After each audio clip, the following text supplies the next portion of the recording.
Olá, seja muito bem-vindo, que é com muito prazer que nós iniciamos uma série de podcasts Farmaconde, claro, falando sempre de saúde, e hoje com Bruna Borges, psicóloga, que tem algumas especialidades ou especializações que são muito bacanas e muito oportunas, justamente por conta que nós vamos falar, que é sobre a saúde mental e a saúde da mulher. Tudo bem, Bruna? Tudo bem, muito obrigada pelo convite. Fico muito feliz de estar aqui e poder, de alguma forma, contribuir com esse tema tão importante. E fala um pouco mais dessa sua especialização. Eu me especializei em saúde mental e terapia cognitiva comportamental pelo Instituto de Psiquiatria da USP. E nela a gente pôde ver um pouco mais sobre também a saúde da mulher e foi algo que sempre foi do meu interesse, tanto que eu estudei bastante sobre isso ao longo da minha trajetória, porque eu sempre via, até inclusive minha mãe, numa carreira muito grande, o quanto é difícil exercer tantos papéis e o quanto o mercado de trabalho é desafiador para a mulher também. Esse encontro com a Bruna é exatamente tão oportuno, repetindo, por conta desse mês das mulheres, que é uma grande injustiça. Todo dia é o dia da mulher. Sim, vocês merecem e nós é que temos que ficar observando para tentar aprender em geral. É a minha opinião sincera, embora eu ainda confesse algum tipo de machismo estrutural, porque existe, né? Sim, e como, né? O bom, pelo menos, já admitir, né? Porque isso já ajuda bem a gente a lidar com isso depois. Mas você tem um TCC, né, o trabalho de conclusão de curso, que é muito interessante, aí voltando ainda lá para o seu ambiente acadêmico, que ele é relacionado a quê? Como a mulher lidava, né, com o mercado de trabalho e também a construção de uma família. Então, eu fiz pesquisa aqui em São José com mais de 300 mulheres que estavam desde o início de um casamento ao primeiro filho e exercia alguma profissão, né, remunerada. E a gente foi investigar nesse TCC o que mais dificultava essa mulher, se era o trabalho, se era a família, para que ela tivesse uma boa saúde psicológica, emocional. E a gente foi vendo que a família dificultava muito para que ela exercesse a função dela no mercado de trabalho, porque ela tinha um desgaste muito grande ali no cuidado com o filho, no cuidado com a casa, no cuidado com o marido, com a família de modo geral, que não é só o filho, tem pais e tudo mais, e isso acabava dificultando muitas vezes dela exercer o que ela considerava como um bom trabalho. Então, ali a gente fez algumas propostas, né, mesmo de mudanças, porque a gente foi vendo que a família, quando não está bem estruturada, e esse papel da mulher fora do mercado, fora do trabalho, né, quando não está bem estruturado, isso acaba impactando muito na dinâmica dela do trabalho e da entrega que ela vai conseguir ter, tanto na função que ela exerce ou no mercado como um todo. Você acha, Bruna, que é uma questão da mulher que não se deixa, não se dedica mais ao trabalho por conta de se responsabilizar muito pelas atividades ditas da casa, do lar, ou a família mesmo que impõe isso a ela, fala, não, você até pode trabalhar, mas você não acabou essa louça aqui. Estou usando um termo chulo, mas é por aí? Eu acho que é esse segundo ponto, né? Eu acho que tem muito a questão estrutural, né, de cultura, da mulher já por si só se sentir muito responsável, se sentir culpada de chegar em casa e não ver a casa arrumada, como se ela fosse a única que morasse lá dentro. Mas também tem uma cobrança, muitas vezes, né, das pessoas, as pessoas que moram junto, de, não, você pode trabalhar, mas, como ninguém diz, a casa é sua, o filho é teu, né? Quantos casais que a gente vê até em terapia de casal, eu escuto falando, não, mas o seu filho, né? Já que é para falar de coisa ruim, é o seu filho.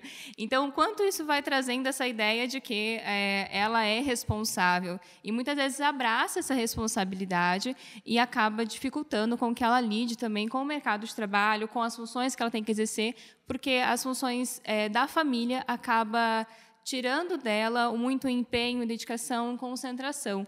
Tempo e energia, né? A gente sabe que trabalho e dedicação demandam isso. Tempo, energia, concentração. Como se espera que ela não chegue muito cansada? Eu ouvi uma vez uma palestra de mulheres, até por conta do Dia Internacional da Mulher. Eu me lembro tão claramente disso. A pessoa disse assim no palco, olha, alguns homens dizem que é difícil, a vida é muito dura, porque há de se matar um leão por dia. Imagine a da mulher, que ainda tem que matar, arrancar o pelo, a juba, cozinhá-lo, porque é um pouco isso. E ainda está gostoso no final. Hein? E é muito disso. Eu também passei por uma experiência recentemente, agora por conta da pandemia. Eu fui lavar uma louça e o meu filho, de 6 para quase 7 anos, começou a rir e falou, o papai lavando louça. dois problemas. Percebi que tenho lavado pouca louça em casa, mas principalmente que na cabeça dele, quem lavava a louça era ou a moça que trabalha em casa, ou a minha esposa, ou a minha sogra. E o papai não está participando pouco, viu? Ou que você não é... Como se você não fosse tão importante, porque você é a pessoa que está gastando seu tempo lavando a louça, né? Então, sem dúvida, eu digo isso da pesquisa, não falando, nossa, a mulher não dá conta. Dá conta. Quantas coisas uma mulher dá conta hoje em dia, né? Mas, principalmente, porque a forma como lida, a forma como encara esses outros papéis que a mulher exerce, principalmente socialmente, a forma como ela encara isso dificulta para que ela consiga realmente lidar com todas essas atividades, né? Então, como você bem colocou, se a mulher se coloca ali como a responsável da casa, responsável no trabalho, responsável pelo filho, é a que vai na reunião, é a que faz tudo, então ela acaba ficando muito sobrecarregada, né? Ela tem que aprender a delegar também. Quer dizer, quem está ali ao lado dela, no meu caso, que eu citei aqui, que lavo pouca louça, tem que começar a se mancar, né? Também, de participar mais, de arrumar a casa, como você disse. Ela não mora sozinha, provavelmente, não pelo menos no caso em que a gente está tratando. Sim. Mas, além da pessoa que está ali com ela, se mangar, ajudar, ela também precisa aprender a delegar, e aí com uma tranquilidade, né? Não com peso na consciência, mas não fui eu que fui lá na reunião do meu filho, a reunião escolar, não fui eu que arrumei a cama hoje. Ela precisa se libertar disso também. Exatamente, porque não dá para falar, eu sou uma péssima mãe, por quê, né? E tem muito essa cobrança de ser a mãe incrível, a mulher maravilha, né? Com a criança no colo ainda salvando o mundo. Então, tem dúvida, tem que quebrar um pouco muito essa ideia dessa mulher maravilha, nessa exigência que muitas mulheres intrinsecamente possuem, mas também, igual você falou, nem concordo com o termo ajudar em casa, porque não é ajuda, não é responsabilidade dela, é contribuir. Se os dois moram ali, né, pensando num casal, ou até mesmo se ela mora com outras pessoas da família, é uma contribuição, porque todos vão se beneficiar com aquilo. Então, não tem aquela coisa, eu fiz isso por você, viu? Lavei a louça para você. Não é para ela. Os pratos que precisavam ser limpos não era ela, né? E você não fez isso por ela. Então, esse é um ponto importante. Essa parte a gente consegue editar? Porque eu vou apanhar em casa. Mas a gente acaba usando mesmo esses termos, né? Quando a gente está em casa, o homem, de novo, por um machismo estrutural, a gente acaba falando, eu lavei a louça, hein? Pô, e daí? Né? Hoje eu... Né? Como se tivesse salvado o mundo porque lavou a louça ou passou um aspirador. Né? Passar aspirador também conta? Estou brincando. Bruna, tem uma questão também do seu dia a dia, da sua clínica, que é justamente tratar da saúde mental, que também passa por um preconceito. É tão claro quando a pessoa tem um problema físico ali, mas quando tem um problema que é psicológico ou psiquiátrico, a pessoa passa por um preconceito tremendo, né? Não, isso aí é frescura, depressão, isso aí é mimimi. A gente ouve bastante isso. E isso relacionado, então, de novo, olhando pelo viés da mulher, né? Já que a gente está fazendo um podcast aqui, saudando as mulheres nesse mês tão importante. Como é essa relação? Como é essa mulher? Quais são as maiores queixas que você recebe dessa mulher moderna que tem esse acúmulo de funções no dia a dia? Eu acho que a pandemia, um ponto positivo da pandemia, eu poderia dizer, pensando em saúde mental, foi o quanto diminuiu um pouco esse estigma, né? Ajudou bastante a quebrar um pouco isso, mas eu ainda tenho pacientes que tem uma pessoa na vida dele que sabe que ele faz terapia, né? Porque ele não se sente seguro em compartilhar com outras pessoas, principalmente da família, né? Então, é muito triste você ter um sofrimento, além de estar sofrendo, ter que sofrer sozinho, porque pensa que se você compartilhar, o sofrimento vai ser aumentado do que é efetivamente ajudado. Então, isso é muito triste. E ainda tem muito isso que a gente precisa trabalhar cada vez mais. Mas as maiores demandas que eu recebo, né, das mulheres no consultório, primeiro é a depressão, né, que é uma das maiores causas de afastamento hoje, uma delas, né, de trabalho, inclusive, burnout. Então, burnout nada mais é quando, claro, que se alguém estiver escutando não souber o que é o termo, é quando a pessoa ela trabalha de forma tão excessivamente ou de forma tão desgastante emocionalmente que ela não consegue mais trabalhar, ela começa a demonstrar sinais claros de início depressivos também, ela começa a diminuir muito o rendimento dela e ela acaba vendo o trabalho como um vilão, então se torna um peso. Então, esse é um dos pontos principais também, burnout, e a clássica, né, infelizmente, clássica ansiedade. Então, esses são 3 pontos principais, e até agregaria um pouco aí, às vezes, que quando a gente também atende terapia de casal, em que o problema maior, às vezes, ali é um relacionamento, né, um relacionamento amoroso. Esses são os 4 tops aí na terapia que eu percebo de demandas. Voltando de trás para frente nos Claro. temas que você diz, a questão de relacionamento tem muito de uma comunicação, um problema de comunicação, ou, na maioria das vezes, é um problema de comportamento abusivo por parte do homem? Porque abuso não é só a agressão física, existe agressão verbal, existe agressão patrimonial, né? É um abuso ali, cercear a mulher de acesso aos recursos que muitas vezes até são dela. Tem uma questão de um abuso sexual, ainda no casamento, claro, quando ele impõe algum tipo de sexo desconfortável. Então, indo de trás para frente, na relação marido-mulher, o que você atende ali de casais, você percebe que esses abusos são cotidianos na vida das mulheres? Como é que está isso? Eu percebo principalmente o abuso emocional, né? Aquelas velhas frases, né? Que não parece abuso, parece tão simples. Então, nossa, mas o que você vai ser sem mim? Né? O que você vai construir sem eu estar do teu lado? Nossa, mas será que alguém vai te querer? Você já tem um filho, você já teve um casamento. Nossa, mas por que você reclama tanto? Precisa disso? Então, são frases que soltas parecem tão bobas, né, ditas em uma briga, em uma relação, mas que muitas vezes traz esse caráter aí abusivo de a pessoa não pode viver sem mim. Então, vai construindo uma ideia para a mulher de que, por mais que ela tenha, como você bem falou, às vezes ela é independente financeiramente e se coloca num relacionamento abusivo porque ela tem medo de não ser amada de novo, e o parceiro vai deixando isso claro. Se você sair daqui, quem mais vai te amar? Só eu conheço seus defeitos. Se você sair daqui, você acha que alguém vai te querer desse jeito? Então, assim, o abuso emocional é o que eu vejo com mais frequência, porém, os outros abusos também acontecem, mas em relação ao consultório tem uma demanda menor, pensando até em terapia de casal, porque o homem, quando é abusivo, ele também não aceita fazer terapia de casal, né? Pois é. E você está falando tantas coisas, tantos exemplos clássicos, e eu vejo na hora esse homem aí que profere essas frases, eu vejo ele um fraco.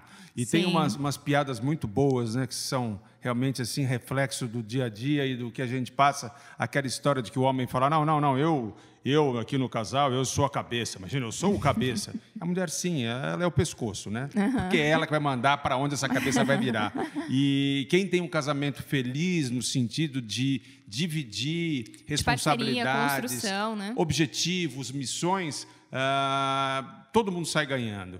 E tem uma outra história, não sei se você sabe, que a Michelle Obama, numa recepção na Casa Branca, cumprimentou efusivamente um dos cozinheiros, e então o Barack Obama falou, mas escuta, quem é? Ela falou, não, é um ex-namorado meu. Ele sorriu e falou, tá vendo só? Se você tivesse se casado com ele, você provavelmente estaria na cozinha da Casa Branca. Ela falou, não, provavelmente ele seria o presidente.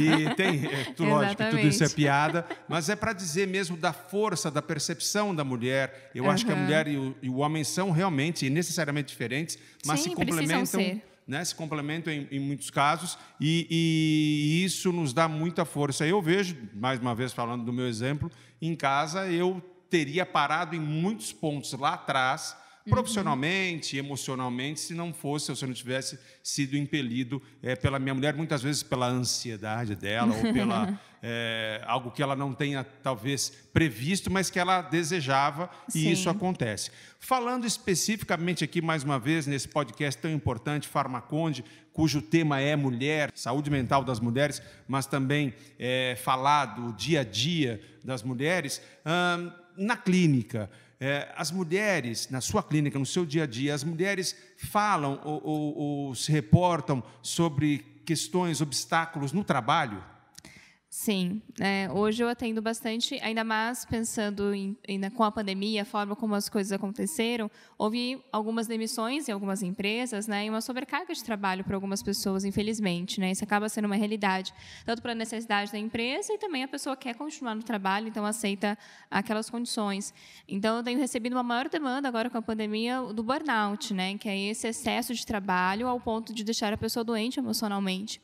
E isso tem sido cada vez mais frequente, até pelo medo também que a mulher tem, né? Às vezes muitas ali são responsáveis financeiramente pela família, né? E também o medo de falar, não consegui, não dei conta, como que eu abro mão disso? E até mesmo às vezes não quer abrir mão, aquele trabalho ela gosta, só que está deixando doente. Então hoje eu percebo muito essa demanda muito frequente, que precisa ter um trabalho de ambas as partes, tanto a mulher conseguir se posicionar, que às vezes ela tem muito medo de se posicionar e ser mandada embora, ou ser vista como fraca, ou incompetente, né? Então, você não dá conta, então vamos arrumar uma outra pessoa que dê conta. E também das empresas, né? Cada vez mais conseguirem perceber a necessidade dos funcionários, né? Fico feliz de estar aqui com a Farmaconde, de perceber essa necessidade, a gente está trazendo isso, falando sobre isso, porque realmente, senão você simplesmente vai sugando aquele funcionário e chega uma hora que ele não tem mais o que dar, né? Bruna, pelo que eu entendi, a gente hoje está aqui alongando um pouco o tema da mulher no mercado de trabalho, porque naturalmente, acho que até por uma questão estrutural, de preconceito estrutural, a gente pensa sobre a desigualdade de salário, a gente pensa sobre a desigualdade no respeito àquela profissional, e você está falando ainda de outros problemas que são enfrentados pela mulher, como esse mito da Mulher Maravilha de que, bom, você vai ter que também na empresa não mostrar a sua fragilidade, como qualquer funcionário, independentemente de gênero, mostra. Você vai ter que ser... É isso, entendi certo. A gente está alongando ainda esse problema. Sim, que eu acho que é um ponto importante, porque até mesmo a forma como a mulher exerce as funções dela, ela quer conseguir dar conta de tudo. Por mais que estejam pedindo o impossível, ela quer tentar fazer o impossível. Ela quer sempre mostrar que ela é boa, que ela é suficiente, que ela realmente tem que estar ali. Eu acho que entra muito na questão histórica do mercado de trabalho, de mulher não é tão boa, mulher não vai dar conta. E também, eu acho que um pouco cultural da mulher, de ela estar tão acostumada a ter que dar conta de tantas coisas, que no trabalho ela também quer abraçar tudo, só que isso acaba gerando muitos malefícios para ela emocionalmente, né? Porque aí não é só isso, a sua vida não é só o trabalho, se vira só o trabalho também é um problema. Então, esse é um ponto importante, porque a gente precisa também limitar até onde vai meu trabalho, até onde eu consigo me doar, até onde eu consigo ir, e a mulher precisa ter isso mais claro ainda, né? Eu acho que para a mulher é mais difícil delimitar isso. Para o homem, eu percebo um pouco mais de tranquilidade, não é que o homem não trabalhe muito, e muitos trabalham bastante e se dedicam por esse trabalho e podem também sofrer de burnout, mas eu acho que eles conseguem mais colocar, não, estou exausto, não consigo, daqui eu não vou, para mim parou, ou eu vou rever isso no outro dia. A mulher, eu percebo que ela sente uma pressão mais pessoal e às vezes até mesmo no trabalho, de que ela tem que dar mais conta, ela tem que mostrar mais a que ela veio, que ela realmente vale aquela função. Recuperando um pouco o início da nossa conversa aqui nesse podcast Farmaconde, mais uma vez, falando dessa homenagem que a gente está fazendo às mulheres nesse mês tão importante, quando falamos das atividades domésticas, nós concluímos aqui, ainda que rapidamente, a gente concluiu que também deve partir da mulher ela não querer abraçar o mundo, ela delegar um pouco e não correr atrás desse mito da Mulher Maravilha de que vai dar conta de tudo. E no ambiente de trabalho, pelo que eu estou entendendo também, é isso, é partir da mulher, estabelecer os limites, dizer claramente, seja a quem a está liderando ou a quem está abaixo dela, delegar mais funções, olha, eu vou até aqui. Isso é saudável. Sim, saudável, né? Porque senão ela acaba vivendo até mesmo uma relação, de certa forma, que a gente poderia considerar abusiva no trabalho, né? De submeter demais às funções ou de abraçar demais e às vezes não saber liderar, isso também acontece, né? Como você bem falou, acaba não conseguindo passar para as outras pessoas outras funções, isso sobrecarregando demais. Então, como é importante também que ela consiga compreender que ela não tem que dar conta de tudo. E isso vale para toda a vida dela, né? Seja como mãe, seja como esposa, seja como uma cuidadora da casa, né? Se a mulher hoje exerce só essa função também, seja no trabalho. O quanto a gente tem que respeitar nossos limites. E quanto menos a gente respeita nossos limites, mais a gente fica doente.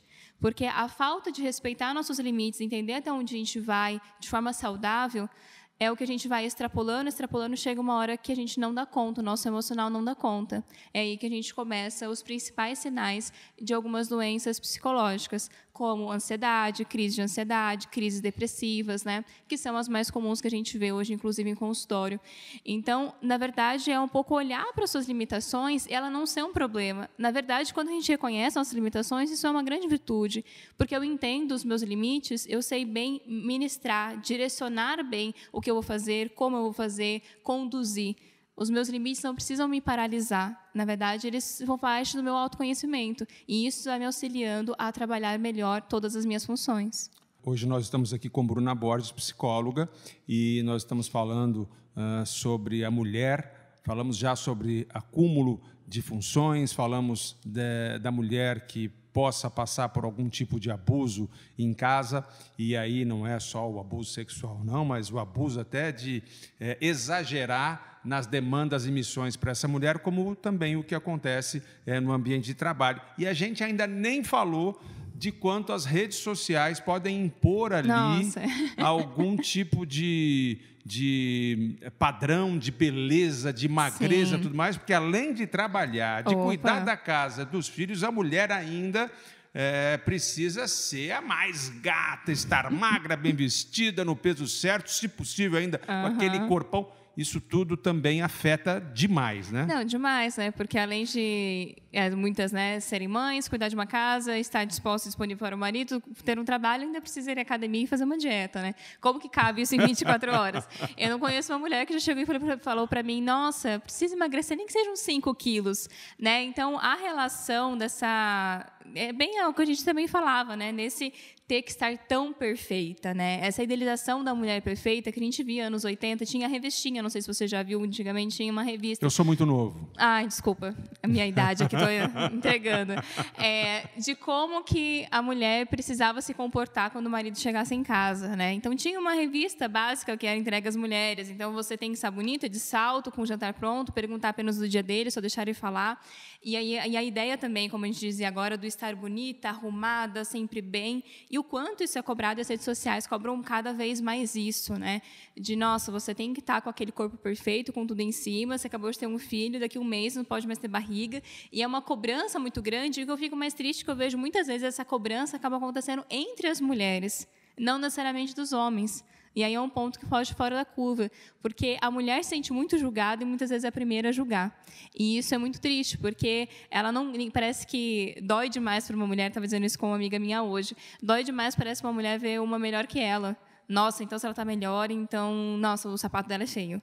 Ah, se ela está bonita, Marco, cabelo arrumado, o sapato dela é feio. Não, as mulheres têm isso mesmo? Você acha que é uma questão de gênero? É mesmo? Eu acho que é uma São questão... mais competitivas nesse competitivas da questão de quem é uma mulher melhor, parece. E isso eu acho que acaba acontecendo bastante. E isso em todos os meios, né? Entre amigas, até mesmo dentro do trabalho. E muitas vezes uma acaba não gostando da outra por coisas tão simples. Mas é uma cobrança que ela já tem e ela joga essa cobrança para o outro, né? Tem uma coisa bacana que eu já li em algum lugar, agora não vou lembrar onde, que diz: não compare os seus bastidores com o palco de ninguém. Sim. E o palco, né, que são as redes sociais, ninguém vai colocar lá os perrengues. Cada um quer colocar aquilo de mais bonito, mais bacana, com uma foto muito bem cortada e editada, a fim de mostrar só o que está bem. E, às vezes, por trás a pessoa está muito chateada, com problemas ainda maiores do que os seus. Sim, é igual rede social, é igual um catálogo de revista. Ninguém vê os bastidores, as câmeras, tudo a produção que teve de horas antes, só vê aquele clique, aquele momento, né?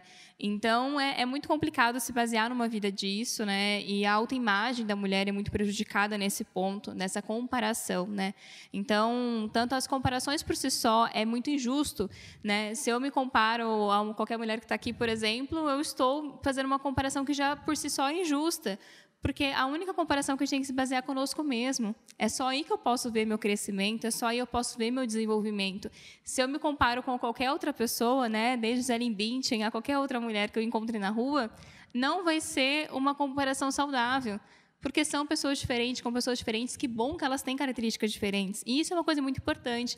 Às vezes eu recebo pais que falam, não, mas eu amo igual meus filhos. Eu falo, então, peraí, que você já começou errado? Porque se eles são pessoas diferentes, eles têm necessidades emocionais totalmente diferentes, não tem como comparar. Não dá para a gente querer amar todo mundo igual, porque são pessoas diferentes, e a começar de nós. Não tem como a gente basear que, para eu ser bom, para eu gostar de mim, para eu me amar, eu vou ter que seguir um pré-requisito. Se eu não estou olhando para mim mesmo, e sim para o que uma sociedade impõe, porque uma rede social impõe, porque uma blogueira impõe, né? Agora, é difícil quem conta lá, né? As edições, as fotos que faz, quem mostra isso, aí é o mais difícil, né? E você sabe que você falou da Gisele Bündchen, eu mesmo tenho evitado de me comparar com Tom Brady, o marido dela, porque eu acho uma covardia. Ele mesmo, se soubesse um pouco da minha vida, choraria. Até em português ele falaria, se lamentaria, porque ele sabe um pouco, ia chorar e tal, mas a gente deixa isso para lá. O nosso papo hoje aqui no podcast da Farmaconde é com a psicóloga Bruna Borges, que, entre outras coisas, também ajuda no recrutamento, né? Há empresas que pedem a você um auxílio no recrutamento. E aí a gente tem que falar também sobre aquilo que você imagina que seja, ou aquilo que você perceba que seja bom para essa mulher que está buscando uma recolocação ou uma colocação no mercado, o que ela pode trazer, o que é benéfico para ela já no início de relação com as empresas. Eu acho que depende muito de cada recrutamento, como ele acontece, né? Mas acho que o importante sempre é não ir com vergonha da sua história. Parece que algumas ficam com vergonha, até que elas querem, principalmente, uma recolocação no mercado. Então, chega até sem graça, fala, então é que eu parei minha vida para ter meu filho, né? Não, mas eu estou voltando. Vem uma culpa, não, mas eu estou voltando, deixa eu te garantir que eu sou boa. Não, se colocar ali, a sua história não é uma vergonha, a sua história é a verdade, é o que você viveu, não tem nenhum problema. Ou até mesmo, não, que eu saí de um trabalho porque não tinha um ambiente legal. Isso não é um problema. Você não precisa trazer necessariamente, né, o que aconteceu, os fatos em si, né, e qualquer coisa do tipo, mas se posicionar. Às vezes, quando a gente vai fazer um recrutamento, as mulheres se colocam muito mais inseguras, né, na postura, na forma de falar, na forma de conversar, na forma até mesmo de se posicionar, até na vestimenta eu percebo isso muito, dependendo de, claro, isso varia de forma a cargos, né, que a gente vai colocando, mas às vezes se coloca ali que parece que ela está pedindo para sair dali, sabe? Não fica acuada num canto, com medo dessa exposição, com medo de se posicionar por tudo que a gente já falou, né? O julgamento, ou de uma outra mulher chegar e a julgar ela e falar, não, você não está fazendo bem. Ela já se julga muito por não estar empregada. Então, o quanto é importante ela estar ali sem medo da história de vida dela, sem colocar ali o que tem acontecido e de não se colocar menor para aquele recrutamento. O quanto ela tem coisas a oferecer e ela precisa focar quando ela for qualquer pessoa, né? Mas pensando principalmente nas mulheres que a gente está falando hoje, quando você for fazer parte de um recrutamento e seleção, tenha claro quais que são as suas vantagens, quais que são as suas partes boas daquilo do teu trabalho, da forma como você atua, da forma como você faça. Todos temos que saber vender nosso peixe, né? E quando você chega ali já com cara de que está tão inseguro, você fala, nossa, mas se a pessoa está insegura para se apresentar, imagina para coordenar isso aqui, imagina para liderar isso aqui, como que fica, né? Então, como é importante essa postura inicial ser bem colocada. E a mulher também passa por um outro preconceito. Nesse momento, eu recentemente recebi um pedido de uma amiga minha, que é modelo, uma mulher linda, também modelo, mas tem uma formação em jornalismo, atuou em tantas coisas na TV, e ela está querendo se recolocar e mandou para mim, para que eu pedisse para um amigo, e eu fiz isso, fiz a conexão, e ela falou para mim, nossa, mas ele vai ver as minhas fotos, eu estou de biquíni. Escuta, mas então a mulher não pode usar biquíni? Ela usa biquíni na praia, nós estamos no Brasil, as pessoas, país tropical, as mulheres usam ainda biquíni. mais uma modelo. Ela era é a modelo, profissão dela. Não é? Mas ainda existe esse medo. Não, mas ele vai ver... Eu não vou ser tão profissional. Se ele me vê de biquíni, eu não sou tão profissional, né? Essa é a ideia. E esse preconceito existe ainda? Você percebe isso nas empresas? Ou essa visão já está melhorando? Eu acho que está melhorando, né? Se a gente for passar uma comparação de uns 5 a 10 anos atrás, eu acho que melhorou bem, mas ainda existe, né? Entra naquilo que a gente comentou. Tem os tópicos que a mulher tem que preencher para considerar ser boa ou ser profissional. Então, isso vale, inclusive, para as roupas, como se veste e tudo mais. E alguns pontos, claro, uma boa vestimenta auxilia de ter uma boa primeira impressão. Mas não significa que a pessoa é melhor ou pior por conta disso, né? Então, é esse olhar. E a mulher tem mais, como você disse, a primeira coisa que ela pensou não foi, nossa, que legal, você conseguiu, você mandou para ele. Foi, não, vou ser julgada, não vou ser bem vista, nossa, vai falar mal de mim, talvez ele feche minhas portas. Então, esse medo muito grande que a mulher tem do julgamento é tão frequente e é uma coisa que a gente sofre muito. Bruna Borges, psicóloga, com vasta experiência clínica, que tem aqui nos ajudado a perceber tantas coisas. Quando digo nos ajudado, Bruna, é porque eu tinha programado começar esse podcast hoje perguntando a você, afinal de contas, o que é o tal do empoderamento, e acho que a gente falou ao longo de toda essa conversa exatamente que é a busca pela equidade, para que a mulher não se julgue e não ache que ser empoderada é ser uma super-heroína. Entendi corretamente? Sim, sim. Ser empoderada significa conseguir lidar bem com as suas questões emocionais e com suas relações. Acho que não tem empoderamento melhor que esse, de ter uma habilidade em lidar consigo mesma, né? Não é ser melhor que outras. Eu acho muito triste que a gente tem visto, até saído na mídia, por conta de coisas que têm passado, do quanto usar esses termos de empoderamento, às vezes, tem sido colocado até de forma negativa, de mulher querendo estar, não, porque eu sou empoderada e você não é. Não, mas espera aí, não é essa a ideia. A questão é muito mais o conseguir se posicionar, lidar com as suas questões, estar ali na sua presença, na forma de se colocar, não ter medo das suas fragilidades, não ter medo das suas dificuldades, mas sim conseguir ministrar elas muito bem e, se não, conseguir procurar ajuda sem nenhum problema. Que bacana. A gente falou também sobre procurar ajuda em casa, né? Que não é ajuda, mas é dividir tarefa. Exatamente. Né? Isso, aprendi mais uma com você. Fazer e respeitar os seus limites, ter clareza dos seus limites no trabalho, aceitar a sua história, fazer isso de maneira bastante clara e entender que, se ela não está pronta naquele momento para aquela missão, ela tem poder, sim, para reagir ou lidar com aquilo de tal maneira que ela evolua e consiga o que ela espera. Eu adorei, foi ótimo, entendi direitinho? Sem dúvida, e o nome, resumidamente, disso é o processo de autoconhecimento, que a gente precisa de mais esse processo, se conhecer, entender bem como você é, como que é teu funcionamento, suas prioridades, e não se basear pelas necessidades dos outros, pelo que os outros esperam, e sim por você mesmo. Que bom, obrigado Obrigada a você por esse espaço e por esse momento tão gostoso. O prazer é todo nosso. Bate-papo, podcast aqui na Farmaconde hoje com Bruna Borges, psicóloga, que foi aqui incrível. Obrigado. Obrigada valeu. a você.